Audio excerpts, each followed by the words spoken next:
안녕하세요. 힘들 때 함께하는 친구 해피아입니다. 오늘도 여러분의 마음에 귀 기울이며 인생 고민을 함께 나눠보겠습니다. 저는 50대 초반의 직장인입니다.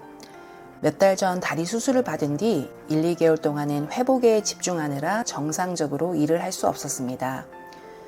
건강을 어느 정도 되찾은 후에는 그동안 밀려있던 업무를 처리해야 한다는 생각에 야근은 물론이고 주말에도 출근하며 약 2달 동안 앞만 보고 달려왔습니다. 그런데 어느 날부터 몸에 이상 신호가 나타나기 시작했습니다. 어깨와 가슴 주변 근육이 계속 뭉치고 평소보다 맥박도 빨라졌습니다. 무엇보다 예전에는 어렵지 않게 하던 업무가 너무 힘들게 느껴졌습니다. 일을 해야 한다는 것은 알지만 도무지 하고 싶은 마음이 생기지 않았습니다. 사무실에 앉아있는 것조차 답답하게 느껴졌고 주말이면 가족들을 위해 하던 요리나 청소 같은 집안일도 하고 싶은 마음이 생기지 않았습니다. 결국 해야 할 일 억지로 꾸역꾸역 해내긴 했지만 평소에는 어렵지 않았던 일들조차 너무나 버겁고 힘들게 느껴졌습니다. 이런 증상이 흔히 말하는 번아웃인지 정확히는 모르겠습니다. 하지만 돌이켜보면 수술 이후 무리하게 업무를 이어가면서 몸과 마음이 오랫동안 스트레스에 노출되었던 것 같습니다. 저 자신을 돌아보고 몸과 마음의 건강을 회복해 예전처럼 활력 있는 일상을 되찾을 수 있는 방법이 있다면 조언 부탁드립니다. 네, 사연자님께서는 현재 오랜 기간 과도한 업무와 스트레스로 몸과 마음의 에너지가 많이 소진된 것 같습니다.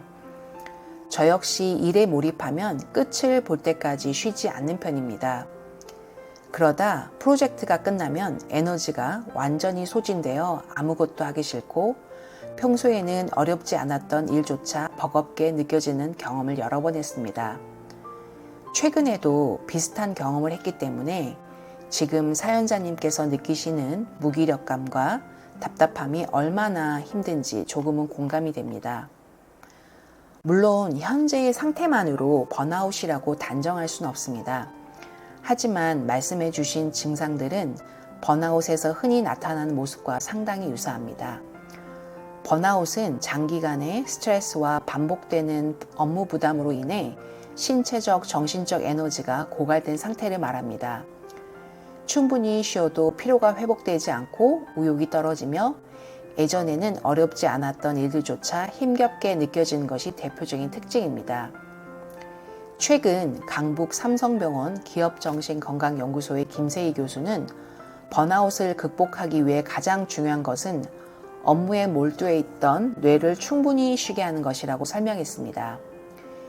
이를 위한 방법으로 동적인 명상을 제안했는데요.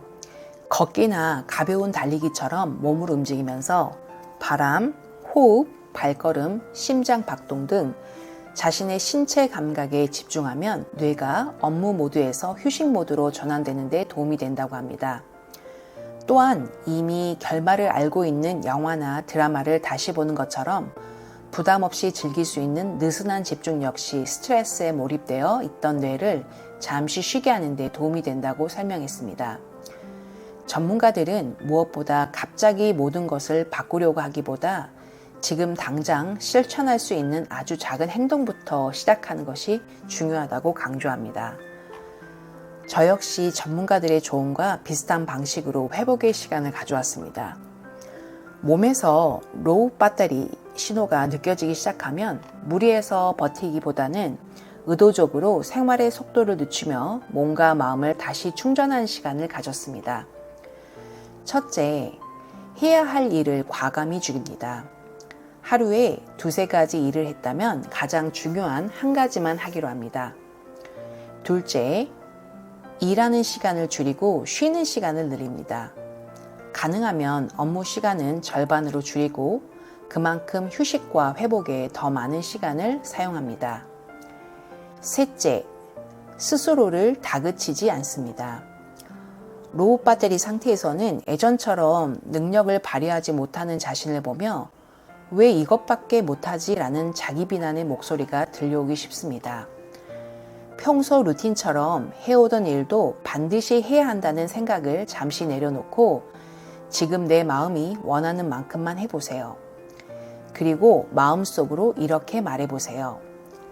지금은 앞으로 나아갈 시간이 아니라 다시 나를 충전하는 시간이다. 로우 배터리 상태에서 가장 중요한 것은 몸과 마음이 회복할 수 있는 시간을 스스로에게 허락하는 것이라 생각합니다. 사연자님의 현재 상태도 충분한 회복의 시간을 갖는다면 조금씩 좋아질 가능성이 있습니다. 너무 조급해하지 마시고 지금은 자신을 돌보는 것을 가장 중요한 일이라고 생각해 보시기 바랍니다. 다만 이러한 증상이 충분한 휴식에도 불구하고 2개월 이상 지속되거나 일상생활이나 업무 수행이 어려울 정도로 심해진다면 혼자 견디기보다 전문가의 도움을 받아보시길 권해드립니다. 사연자님의 회복을 진심으로 응원하겠습니다. 해피아 유튜브 채널에서는 여러분의 고민을 함께 나누고 해결해 가고자 합니다. 참여를 원하시는 분은 카카오톡에서 해피아를 검색해 친구 추가 후 고민을 보내주세요. 선정된 사연은 영상으로 제작됩니다. 해외에 계신 분들은 위 이메일 주소로 보내주시면 됩니다. 더 깊은 상담을 원하시는 분들은 네이버에서 해피아를 검색 후 네이버 예약을 통해 1:1 상담 프로그램을 신청하실 수 있습니다. 해피아와 함께 고민의 해결 방향을 찾아보세요. 힘들 때 함께하는 친구 해피아였습니다. 도움이 되셨다면 구독과 좋아요 그리고 주위에도 공유 부탁드리겠습니다. 감사합니다. 여러분의 구독은 큰 힘이 됩니다. 꼭